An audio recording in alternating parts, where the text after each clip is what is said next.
c'est un film qui est assez intime dans ses personnages et dans ses espaces. Après, l'histoire, on est dans du réalisme magique, voire une espèce de science-fiction sentimentale qui, évidemment, n'est pas mon histoire. J'ai pas eu la chance de rencontrer ma mère enfant dans les bois. Mais j'ai tourné dans ma ville, natale, la ville où j'ai grandi, dans les bois où je faisais des cabanes. J'ai construit cette maison. Le film a été tourné en studio et j'ai construit cette maison, dessiné cette maison avec mes collaborateurs et collaboratrices comme une forme de reconstitution des intérieurs de mes deux grands-mères, en faisant une espèce de fusion comme ça. Et cette petite fille, ouais, sans doute qu'elle me ressemble. Même si j'ai vraiment essayé de créer un film qui était intemporel, c'est-à-dire qu'un enfant de 2021 peut tout à fait considérer que c'est son histoire. Et qu'un enfant des années 80, 90, je pense, se régale. Parce que bon, bah, c'est clairement ma génération, donc le film, ouais, il est dans l'atmosphère de cette époque, mais j'avais vraiment même envie de rendre hommage à 50 ans de vestiaire enfantin, 50 ans d'intérieur français.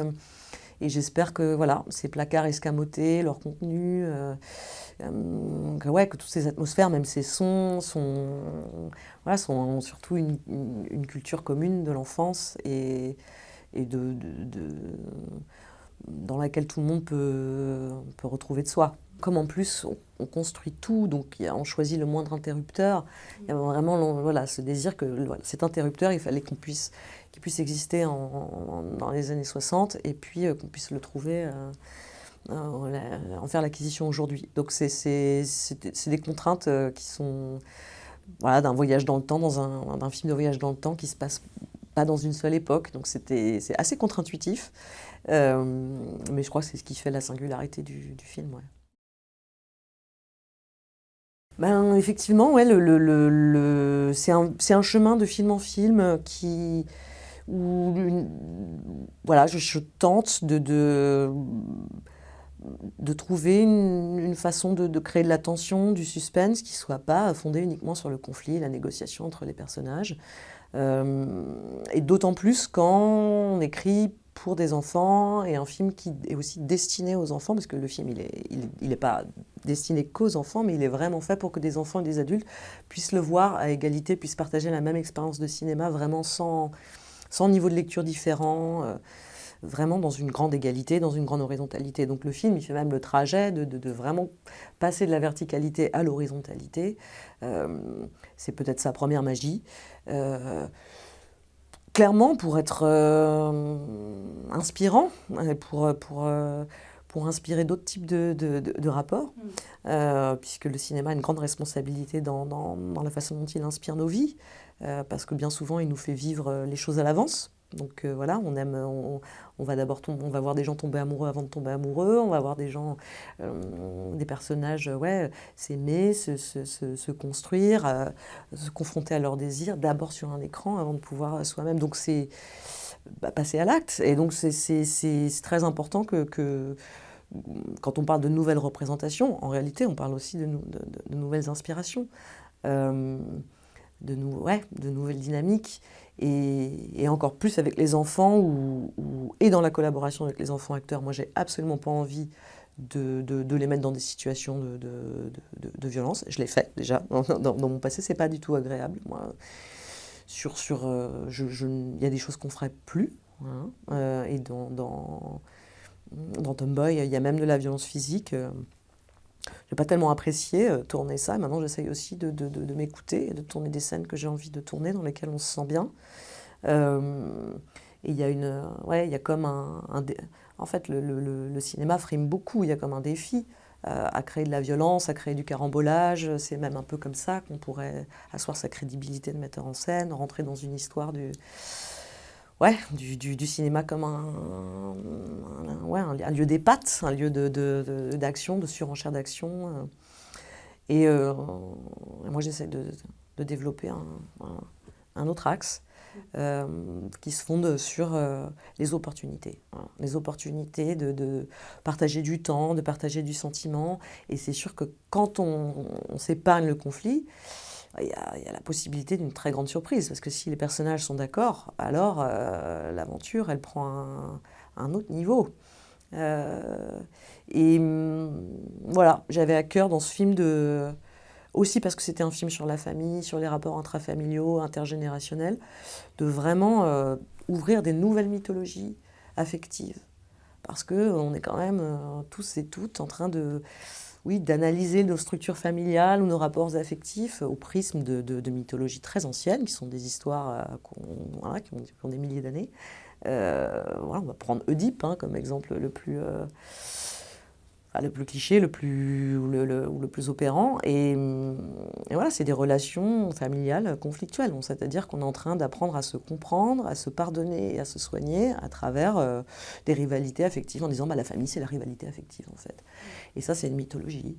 Et si d'un coup on crée une mythologie où il y a plus d'égalité parce qu'en fait on est tous en train de regarder, plutôt que de se transmettre nos enfances traumatiques ou nos enfances heureuses, on est en train de se regarder, de partager du temps ensemble, de se comprendre, justement dans des dialogues qui sont honnêtes, profonds, où tout le monde donne toute son intelligence, où il n'y a pas de mauvaise foi. Oui, ça c'est clairement de la fiction. Moi je fais de la fiction. Le film, il crée un voyage dans le temps, non pas comme une possibilité de visiter le passé ou d'en apprendre sur son futur, voilà, selon des positions des personnages, mais vraiment comme l'opportunité d'un temps partagé. Donc, si on a l'occasion de partager du temps, là, voyez, nous, on a l'occasion de partager du temps, qu'est-ce qu'on en fait, quoi? Alors, c'est pas tant que du coup, on se fabrique des souvenirs, mais c'est que ouais, c'est vraiment la question de ce qu'on a partagé et comment ce qu'on a partagé va nous animer en fait, ne va pas passer en fait. Voilà. Il y a une petite bande dessinée de Snoopy. Bon, je suis une très grande fan de Snoopy. Schultz, un très grand philosophe. Et Snoopy dit pourquoi on appelle ça le passé si ça ne passe pas. Voilà. Et donc il y a vraiment l'idée de plutôt aussi changer même la conception, de rendre à tout le monde son corps d'enfant, parce que c'est du cinéma, donc c'est une expérience physique. Et de se dire, mais pourquoi est-ce qu'on fait comme si l'enfance, c'était toujours le passé, comme si l'enfant qu'on était, il était comme mort, en fait. Alors que c'est le même corps, c'est même du déni de notre vieillesse, en fait, parce que ça veut dire quoi? Que cet adulte-là, ensuite, il va mourir au profit d'une vieille dame.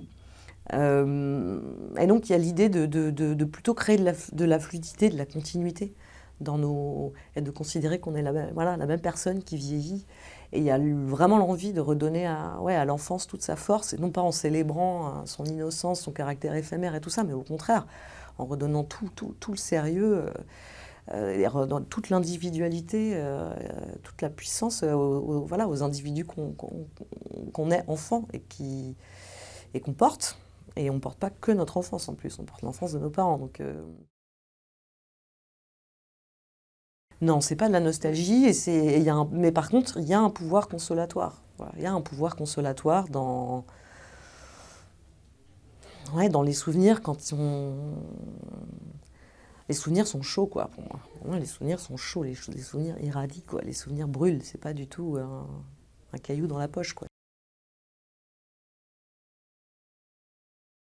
Je sais pas trop. En tout cas, ce qui est récent, c'est que je me l'autorise, je cherche autour d'idées ouais, qui est cette part de magie, en fait. Et je crois de plus en plus ouais, au fait que les films ont un pouvoir, en fait. Et donc, à partir j'essaie de mobiliser tous les outils du cinéma, de ne pas considérer qu'il y en a quelques-uns qui sont à ma disposition. Et donc, ça peut être des irruptions fantastiques dans un film qui a l'air d'être plutôt un film d'époque. Ça peut être oui, un argument.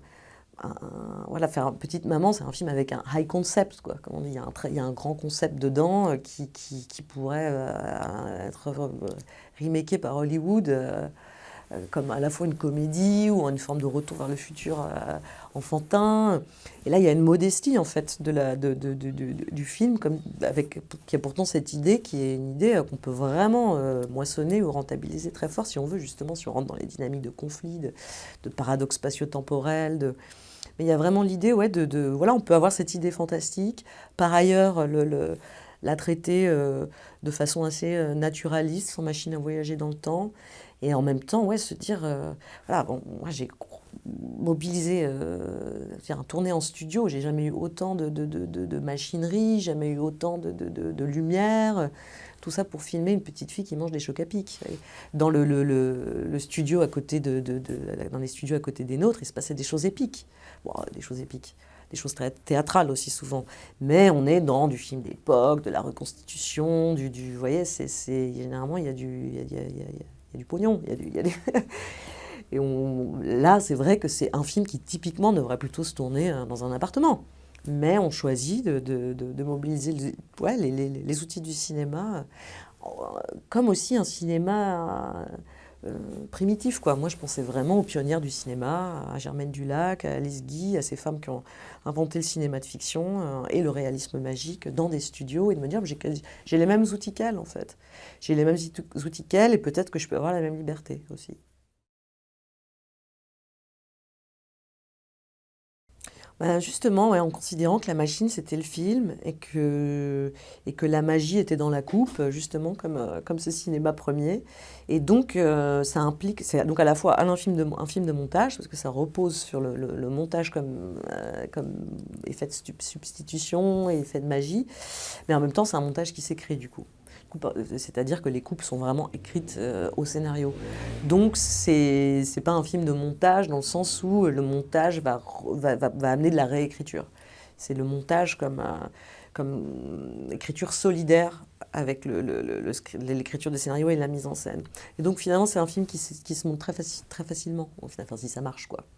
Mais bon là c'est quand même mon 5e film, il est temps que ça marche quand même, donc on peut miser dessus. Et du coup, oui, c'est un film qui ne se cherche pas au montage. Mais bon, moi, mes films se cherchent rarement au montage. Je suis quand même très...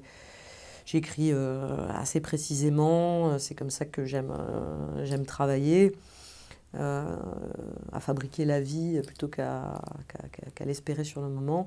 Donc, c'était mon film le plus facile à monter. En tout cas, le plus rapide à monter. Donc, mais oui, c'est des paris, parce que pour le coup, il n'y a vraiment pas de poignée, on est à l'os d'un principe. Donc, mais il y a ces effets de magie qui marchent tout de suite au tournage, hein, parce que il y a des effets de télétransportation, notamment des corps ou d'un espace à l'autre, qui sont uniquement liés à la coupe. Mais c'est comme dans Ma sorcière bien-aimée, hein, ça marche très bien, ça a fait ses preuves, ces trucs-là.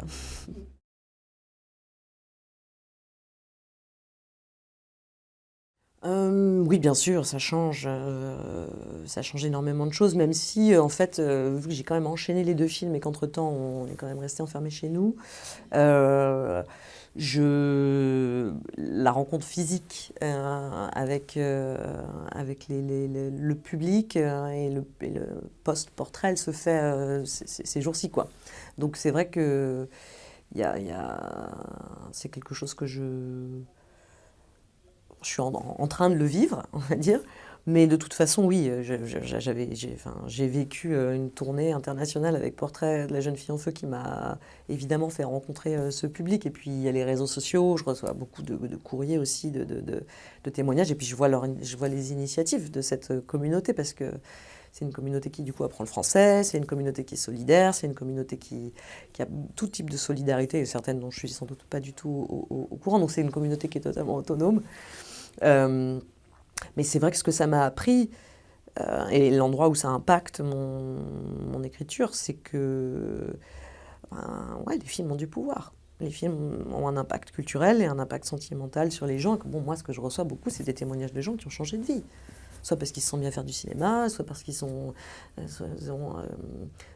tombés amoureux différemment, soit parce qu'ils ont quitté quelqu'un, soit parce qu'ils ont décidé d'assumer leur désir et que leur désir c'était de devenir chirurgien du cerveau. Enfin, vous voyez, il y a Et donc, oui, bien sûr que ça change, parce que quand je me suis lancée dans Petite Maman, je me suis dit, bon, déjà, on sait on a une plus grande audience, qu'on va être plus regardé, donc on a plus de responsabilités. Et puis de dire, ouais, quel impact on veut avoir sur la vie, sur le cœur des gens, de quoi on veut parler, comment on fait en sorte que... parce qu'effectivement, le film, il a créé beaucoup d'adhésions, mais il y a aussi du rejet. Je veux dire, dans le grand backlash que vivent les féministes, il a évidemment aussi pu prendre quelques coups. Et du coup, c'est comment on fait en sorte que, ouais, que cette conception du cinéma, ou que la façon dont je fais des films, elle puisse ouais, irradier toujours plus fort. Donc voilà, comment on fait rentrer de plus en plus de gens dans le manège, qu'on laisse personne sur le bord de la route. Donc voilà, j'étais très contente notamment de faire un film avec un personnage de garçon, par exemple, ce personnage de père, voilà, j'étais contente qu'à un moment, puisque les gens ont souffert qu'il n'y ait pas d'homme dans le film précédent, que là, on puisse vraiment continuer ouais, notre chemin ensemble. Et puis oui, de quoi on va consoler les gens cette fois, comment on va parler de sentiments, et là, en plus, en regardant le sujet de la famille, de plusieurs générations de femmes, on sait qu'on est en train de regarder quelque chose qui n'est pas trop regardé, comme d'habitude. Donc cette histoire, l'histoire d'une petite fille qui traîne avec sa maman petite, franchement, moi, quand elle m'est arrivée en tête, j'ai l'impression et je suis sûre qu'elle existe déjà, juste elle n'est pas arrivée jusqu'à nous. Quand même, les histoires de mère et de fille, c'est quand même... c'est Bergman, là, pour le coup, j'adore, hein, mais bon, je veux dire, c'est intense, c'est cruel, Et donc, ouais, ouais, qu'est-ce qu'on va... Quand on sait qu'en plus, du coup, il y a plein de cœurs battants, voilà, comment on va s'adresser à ces cœurs battants, comment on va en prendre soin, comment on va animer, en fait.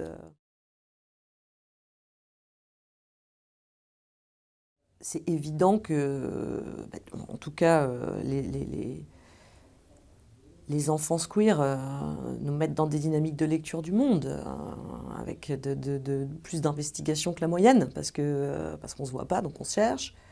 En même temps, on a l'impression d'inventer tout le temps quelque chose, puisqu'on est seul. Donc, ça nous met en même temps dans des dynamiques d'imaginaire.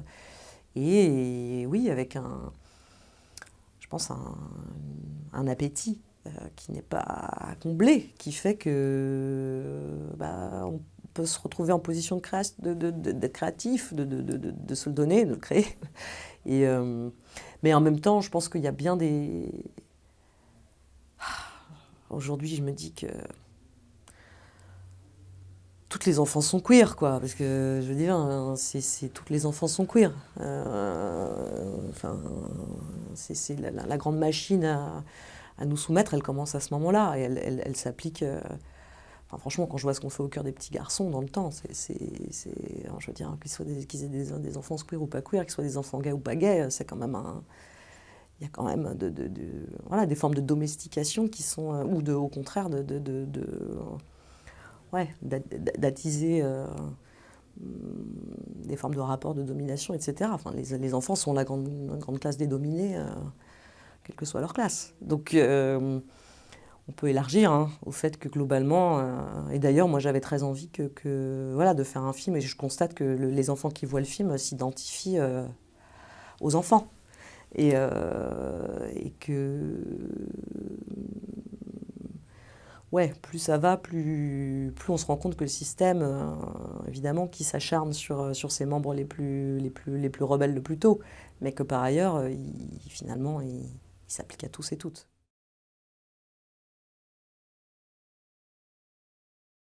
Globalement, parce que je regarde, je regarde les chambres à soi, voilà, que je fais des films en chambre, qui en même temps ont des échappées dans l'espace public qui sont toujours des aventures, parce que bon, mes personnages sont essentiellement féminins, donc l'espace public de toute façon se conquiert.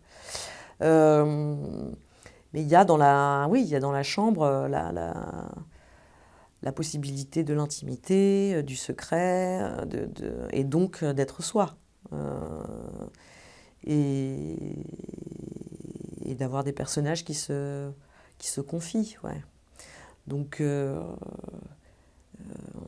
en final, moi-même, mon travail, c'est d'être dans ma chambre. En fait, hein, je veux dire, je, c'est de là depuis là qu'on modélise, quoi, quand même. Et c'est vrai qu'en plus, oui, il y a il y a une vraie dialectique de l'intérieur et de l'extérieur dans les films. Et puis l'intérieur, dans l'intérieur, c'est-à-dire il y a la maison voilà, dans laquelle vous vivez avec les autres, puis il y a votre chambre quand vous avez la chance d'en avoir une, quoi. Et oui, et ces plans de lit, c'est vraiment aussi une façon de réunir les personnages dans le même cadre. Et, et de filmer vraiment ouais, deux personnes euh, qui ne soient pas dans un... Moi, je ne suis pas trop dans des dynamiques de champ contre champ comme celle qu'on vit là. Euh, si vous étiez à côté de moi, cette scène n'aurait rien à voir. Parce que vous seriez là, déjà. Donc, c'est vraiment, oui, qu'est-ce qui fait dialogue et justement comment on réunit.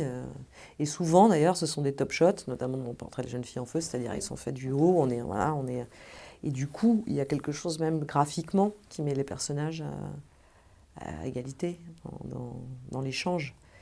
Et par exemple, j'ai tourné Bande de filles en cinémascope parce que d'un coup, il ne s'agissait pas de mettre deux personnages, mais quatre, quoi. Et oui, bah, franchement, la plupart de nos aventures sont en chambre, en vrai.